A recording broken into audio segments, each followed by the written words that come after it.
If you've been hurt at work in Massachusetts, one of the most important things you're going to need, aside from proper medical care, is going to be solid medical documentation. And honestly, your medical records are going to be the backbone of your workers' compensation case. These records are going to establish that you were involved in a work-related accident, and secondly, they're going to prove your injuries and the extent of your disability.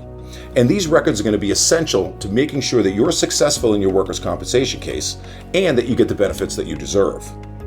The workers' compensation laws in Massachusetts require proof that a worker was injured on the job, proof of their injuries, and the extent of their disability. That's why it's very important to see a doctor right away after you've been hurt on the job in Massachusetts. Seeing a doctor right away is going to memorialize and document in records that you were hurt at work. It's going to document what your complaints and your injuries are, and if your doctor is telling you to stay out of work while you're recovering and treating for your injuries, make sure you get that doctor's opinion in writing.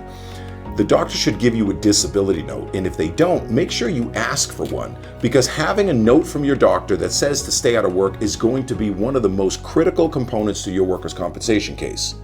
You have to understand, without proper medical documentation, you run the risk of having your workers' compensation case either denied or delayed.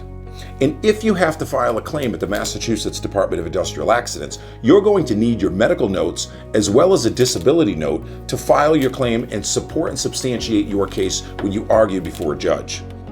In a Massachusetts workers' compensation case, your medical records are going to be what everybody is relying on. The insurance companies and their adjusters are going to be relying on your medical records and the disability notes in making a decision whether to approve or deny your claim. And if your claim is denied, your lawyer is going to be relying on those medical records and disability notes in order to take legal action and file a claim at the Massachusetts Department of Industrial Accidents. And if your claim has to be filed and you need to litigate your case in court, the administrative judge at the Department of Industrial Accident is also going to be relying on your medical records and your disability notes in making a decision in your case. If you've been hurt at work and you have questions about your workers' compensation case, or you'd like me to personally review and evaluate your claim, feel free to contact me. I offer free case evaluations and free consultations. During our meeting, I want to learn more about your accident and your injuries, and I'll explain to you the workers' compensation process in Massachusetts and what benefits may be available to you. If you were hurt at work in Massachusetts, experienced workers' comp attorney Chuck Pappas is here to help.